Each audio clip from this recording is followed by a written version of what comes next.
Hallelujah. बस ये एक बहुत बड़ी बिग टेस्टमनी। ये बच्ची कहते हैं बचपन से कभी नहीं चली थी। अगर इसके पैर देखें तो पूरी तरह से टेढ़े मेढ़े, कोई बैलेंस नहीं बन सकता, और आज खुदा ने बैलेंस बनाया। फर्स्ट टाइम चली। क्या बताएं आप अपना एक्सपीरियंस? जी डॉक्टर ने सारा जब चेकअप कराया रे एक्सरे भी है ਸਾਡੇ ਕੋਲ। ਚਲਾਓ इसको। ਇਹਦੀ ਲੱਤ ਦੇ ਵਿੱਚ ਦੋ ਹੱਡੀਆਂ ਆ, ਮੇਰਾ ਪੈਰ ਵੱਡਾ ਇਹਦਾ। ਸੋ ਡਾਕਟਰ ਨੇ ਬਿਲਕੁਲ ਮਨਾ ਕਰਤਾ ਹੈ ਕਿ ਇਹ ਠੀਕ ਨਹੀਂ ਹੋ ਸਕਦਾ। ਅਸੀਂ ਮੰਦਰਾਂ 'ਚ ਗਏ ਉਹ ਕਹਿੰਦੇ ਕਿ ਇਹਨੂੰ ਗ੍ਰਹਿ ਲੱਗਾ ਆ। ਸੋ ਅੱਜ ਪਾਪਾ ਨੇ ਜਦੋਂ ਪ੍ਰੇ ਕੀਤੀ ਔਰ ਇਹਦੀ ਹੱਡੀਆਂ ਨੂੰ ਆਵਾਜ਼ ਆਈ, ਗਰਮਾਹਟ ਮਹਿਸੂਸ ਹੋਈ ਇਹਦੇ ਪੈਰ ਦੇ ਵਿੱਚ, ਔਰ ਮੇਰਾ ਆਪਣਾ ਤੋਂ ਥੈਂਕ ਯੂ ਜੀਸਸ। मेरे रग रग में नाम उसका। किसका लिखा है? किसका लिखा है? बोलो ऊंची आवाज में, किसका लिखा है? अपोस्टल ये भी एक बहुत बड़ी बिग टेस्टमनी है। ग्रीस से स्पेशली अपनी टेस्टमनी देने के लिए ये कहते हैं कि 7.5 साल पहले कहते हैं जब ग्रीस में थे तो इनके मुंह के अंदर एकदम से कहते छाले हो गए और गले में कहते मांस जो है गलना शुरू हो गया। ग्रीस में डॉक्टर के पास गया तो डॉक्टर ने बोला कि आपको जो है माउथ कैंसर हो चुका है। और कहते ये बात सुन के ही मैं इतनी घबरा गई, सब कुछ छोड़ छाड़ के वापस इंडिया आ गए 2019 में। और जब यहाँ पर आए फिर से वो प्रॉब्लम लगातार, गला जो है मांस जो है गलना शुरू हो गया और गंदगी आती थी, स्मेल गंदी आती थी। और फिर कहते हैं इंडिया में डॉक्टर के पास गए तो डॉक्टर ने भी सेम बोला कि आपको कैंसर हो चुका है। और कैंसर के बाद हम देख सकते हैं इनकी शक्ल जो है फेस के ऊपर पूरी, पहले चमड़ी काली हो जाती थी, उसके बाद पूरी सफेद चमड़ी, ऐसा भयंकर चमड़ी का रोग कैंसर के साथ साथ इस बहन को हो गया। और कहते हैं कि कोई टच करने से भी घबराता था और कहते हैं लगातार मांस भी इनका उतरना शुरू हो गया इनके स्किन से और कहीं से कोई भी आराम नहीं आ रहा था। और जब डॉक्टर के पास गए तो डॉक्टर ने इसे रेनॉल्ड्स ल्यूपस नाम की एक बीमारी का नाम दिया। कहते ये ऐसी एक भयंकर और ऐसी यूनिक सी बीमारी है जो आपको होगी जिसकी वजह से ऑर्गन्स और टिश्यूज गलने शुरू हो जाते हैं, ब्लड सेल्स टोटली डाउन हो जाते हैं और किडनीज फेल हो जाती, मेमोरी लॉस हो जाती, ब्लड सेल्स खत्म हो जाते, जॉइंट्स की हड्डियों के रोग और हार्ट पे इफेक्ट होता है इस भयंकर बीमारी का। और हॉस्पिटल में एडमिट रहे और कहते कहीं से कोई भी आराम नहीं आ रहा था। और कहते फिर मैं फटाफट भागकर चर्च आई। उस दिन होली कम्युनियन का दिन था 9 फेब 2020 को। और कहते हैं कि उस दिन प्रभु के दास ने स्पेशली प्रेयर की थी और जैसे ही कहते मैं प्रेयर को रिसीव किया, परमेश्वर की सामर्थ्य ने छुआ। 8 दिन के बीच रिकवरी शुरू हुई और आज आपके सामने है माउथ कैंसर खत्म और चमड़ी का रोग पूरी तरह से जाता रहा।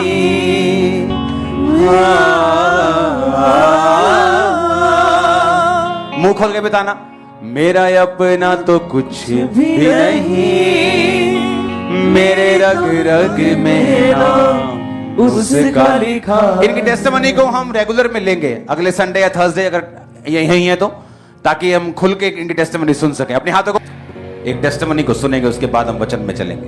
अपोस्टल इस बहन का नाम नगमा है और ये पटियाला के रहने वाले हैं। 26 अप्रैल 2014 को इनकी मैरिज हुई थी। ओके, अब वो मामा को टेस्टिमनी दो, ये बताइए। इसको बड़े ध्यान से समझना, ये एक लेडीज की टेस्टिमनी है तो बड़े ध्यान से समझना कि बात क्या थी, क्या रीजन था। ओके, टेस्टिमनी शुरू करेंगे। 26 अप्रैल 2014 में इस बहन की मैरिज हुई और कहते हैं कि उसके बाद इस बहन ने और इनके हस्बैंड ने बेबी का सोचा, पर ये बहन प्रेगनेंसी कंसीव नहीं कर पा रहे थे। और जब ये बेबी का सोचते थे तो बहन प्रेग्नेंट ही नहीं हो पा रहे थे। इस बहन ने डॉक्टर को जब चेक करवाया और डॉक्टर ने बताया कि मेडिसिन खाने को भी दी और 2018 में ये बहन प्रेग्नेंट जब हुए तो 4th मंथ में ही जब इन्होंने स्कैनिंग करवाई तो डॉक्टर ने बताया कि आपके बेबी की धड़कन जो है वो बंद हो चुकी है, heart beat 4th month pregnancy में बंद हो गई और बेबी डेड हो चुका था। और उसके लिए उसके बाद उसी समय डिलीवरी करनी पड़ी और डिलीवरी के द्वारा इनका बेबी जो रिमूव कर दिया गया। और ये बहन और इनके हस्बैंड कहते हैं बहुत परेशान हो चुके थे। फिर इन्होंने फिर से डॉक्टर को चेक करवाया। और आपके हस्बैंड, इनके हस्बैंड को, आपके हस्बैंड का नाम क्या है सिस्टर? राजन कुमार। राजन कुमार। जब आपका पहला बेबी डेड हुआ तो आप दूसरी बार जब फिर आप ट्राई कर रहे डॉक्टर के पास गए तो आपको पहले से ही प्रॉब्लम थी जो बढ़ गई कि आपके जो शुक्राणु थे वो बिल्कुल डेड हो गए थे। बिल्कुल डेड हो गए थे। और ये बड़ी ध्यान से सुनने वाली टेस्टिमनी है, इसलिए हम हस्बैंड वाइफ आपकी टेस्टिमनी खुद दे रहे हैं। क्योंकि पहले तो बेबी बहुत लेट हुआ, जब हुआ तो मर गया, लेकिन आपकी जो प्रॉब्लम थी उसके कारण बेबी लेट हुआ।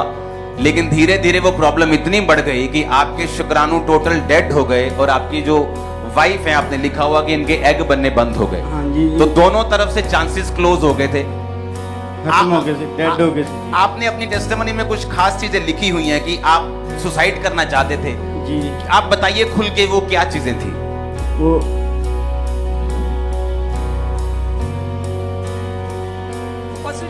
नहीं, बोल आप खुल के बताओ, क्या क्या दिमाग में आता था, क्या सोचते थे? ਪਾਪਾ ਜੀ ਦਿਮਾਗ में ਇਹ ਆਂਦਾ ਸੀਗੇ हाँ, पंजाबी च बोलो, खोल के बोलो। ਵੀ ਸਾਡੇ ਵੀ ਬੇਬੀ ਨਹੀਂ ਹੈਗਾ, ਲੋਕ ਸਾਨੂੰ ਤਾਨੇ ਮਾਰਦੇ ਹੀ ਬੋਲਦੇ ਵੀ ਤੁਹਾਡੇ ਬੇਬੀ ਨਹੀਂ ਹੈਗਾ। ਮੇਰੇ ਫਰੈਂਡ ਜਿੰਨੇ ਸੀ ਕਹਿੰਦੇ ਯਾਰ ਤੇਰੇ ਮੈਰਿਜ ਨੂੰ ਇੰਨਾ ਚਿਰ ਹੋ ਗਿਆ, ਤੂੰ ਮੈਨੂੰ ਮੂੰਹ ਮਿਠਾ ਨਹੀਂ ਕਰਵਾਉਂਦਾ, ਸਾਡਾ ਕੀ ਗੱਲ ਆ?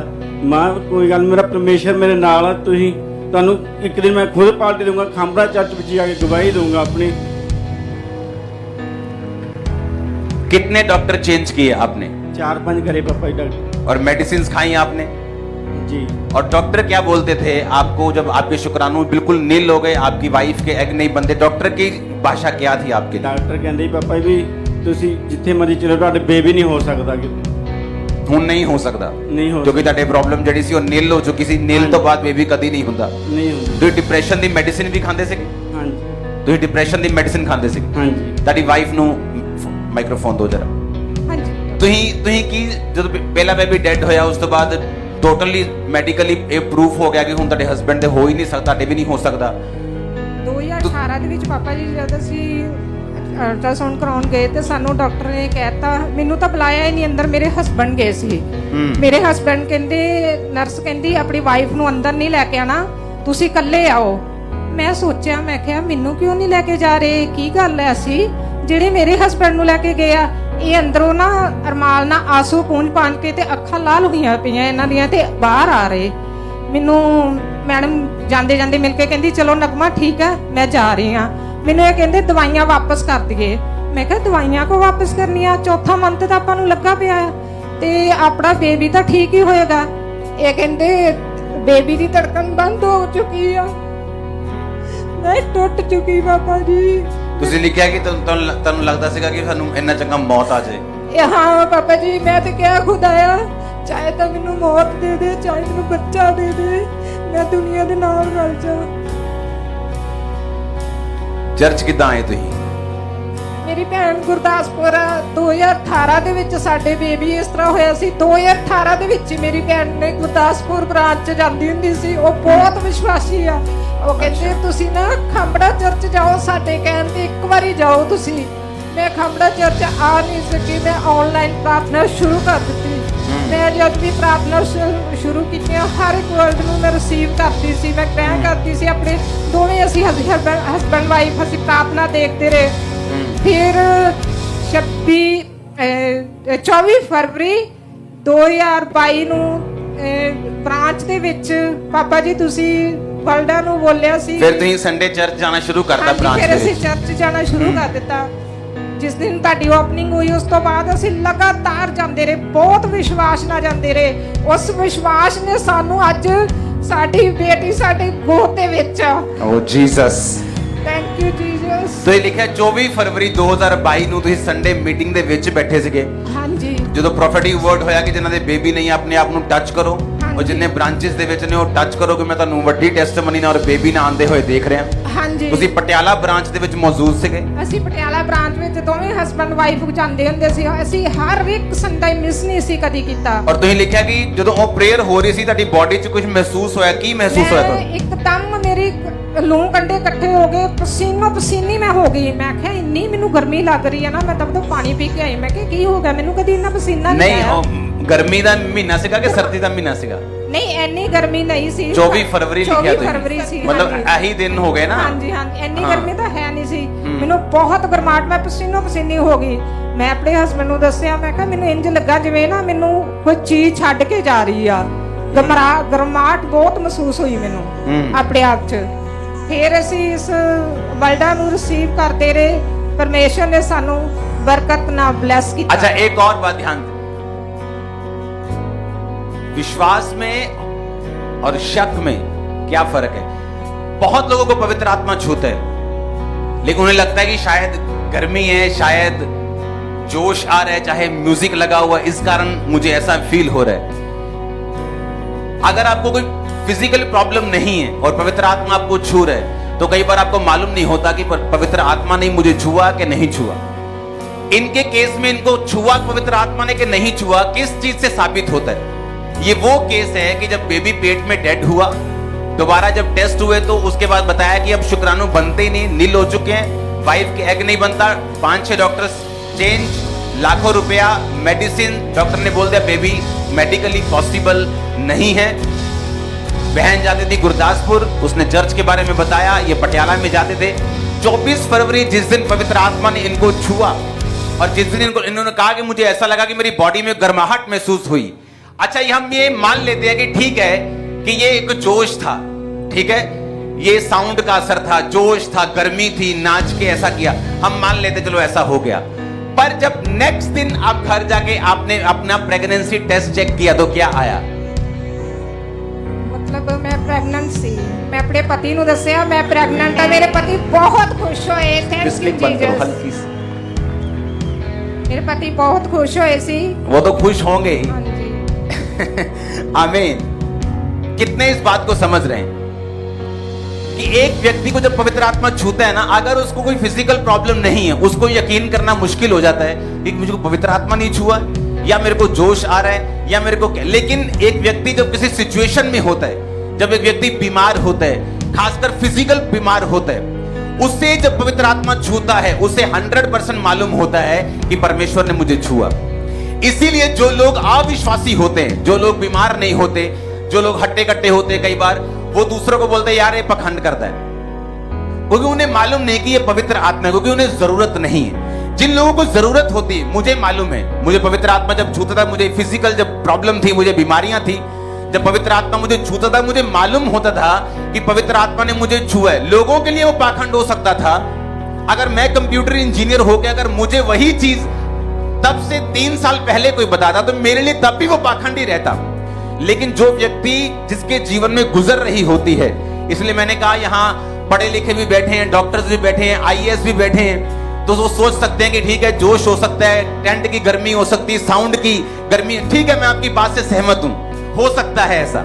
लेकिन फिर ऐसा क्या हुआ कि एक व्यक्ति जो मेडिकली इम्पॉसिबल है बेबी को लेना, जब अगले दिन पवित्र आत्मा के छूने के बाद घर जाता है, प्रेग्नेंट होता है और अपने बेबी गर्ल के साथ वो टेस्टिमनी देने के लिए आता। आप बताओ क्या है ये? ओ आमीन। ऊंचे वाला चाहिए, तारीफ ऊंची वाली चाहिए। हालेलुया। हस्बैंड साहब आपका डिप्रेशन अब कैसा है? ठीक है पापा जी। जा चुके हैं? हाँ जी। कोई मेडिसिन नहीं? कोई मेडिसिन नहीं। पूरा आनंद? पूरा आनंद। बेटी मिल गई? हाँ जी। एंजॉय करो इसको पूरा। हालेलुया। ऊंची आवाज में हालेलुया। Hallelujah, hallelujah. जब बेटी बड़ी होगी ना, इसकी वैल्यू समझ आएगी, ये बड़ा आनंद देगी तुमको। हालेलुया। आमीन। तारीफ करो जोर से। हालेलुया। इसीलिए जब कोई व्यक्ति शक करे, कोई व्यक्ति खिलाफ बोले, आपको कभी भी गुस्सा नहीं करना चाहिए, क्योंकि अभी वो उस कंडीशन में नहीं है कि परमेश्वर की उस कृपा को, उस ताकत को, उस पवित्र आत्मा की प्रेजेंस को महसूस कर सके। आमीन। इसलिए बाइबल कहती है कि अपने दुखों के लिए पौलुस कहता मैं धन्यवाद करूंगा जिसके कारण मैंने मसीह को देखा। अगर मैं बीमार ना होता, इतनी गहराई से पवित्र आत्मा मुझे कैसे छूता है, वो कैसे काम करता है, मुझे कभी मालूम ना होता।